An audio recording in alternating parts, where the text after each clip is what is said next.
Hello, আসসালামু আলাইকুম viewers. আর একটি নতুন ভিডিও নিয়ে আপনাদের সামনে উপস্থিত হলাম। আজকের ভিডিওতে মূলত আমি আলোচনা করব বর্ষাকালে অর্থাৎ অতিরিক্ত বৃষ্টির সময় দেশি মুরগিকে সুস্থ রাখতে কি কি করণীয়, অর্থাৎ আপনারা বর্ষাকালে কিভাবে দেশি মুরগি পালন করবেন। দেশি মুরগির জন্য সবচেয়ে মারাত্মক সময় হচ্ছে এই অতিরিক্ত বৃষ্টি বা বর্ষাকাল।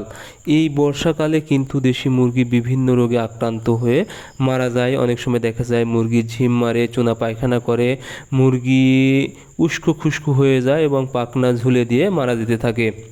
তবে আপনারা যদি কয়েকটি বিষয় বর্ষাকালে লক্ষ্য রাখতে পারেন, আশা করি আপনাদের প্রতিটা মুরগি সুস্থ থাকবে।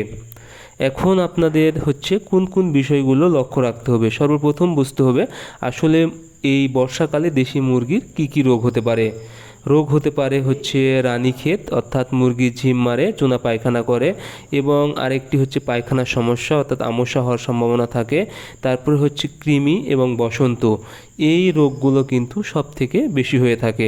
এখন আপনারা দেশি মুরগিকে বর্ষার সময় কিভাবে পালন করবেন।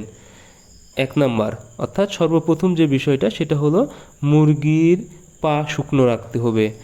বর্ষাকালে আপনারা অনেক সময় মুরগির ছেড়ে দেন, যার কারণে মুরগির পা ভিজে যায়, অর্থাৎ বিভিন্ন জলাশয়ে অর্থাৎ পানি আবদ্ধ যেখানে থাকে এগুলোতে যায় এবং হচ্ছে পা ভিজে থাকার কারণে পা কিন্তু পচে যায় বা পায়ে বিভিন্ন ধরনের ঘা হয় এবং এখান থেকে রোগ হয়ে মুরগি মারা যায়। এজন্য আপনারা অবশ্যই মুরগিকে ছেড়ে দিবেন না। যে জায়গায় রাখবেন জায়গাটি হচ্ছে যেন শুকনো থাকে, সেদিকে খেয়াল রাখবেন। দুই নাম্বার হচ্ছে খাবার।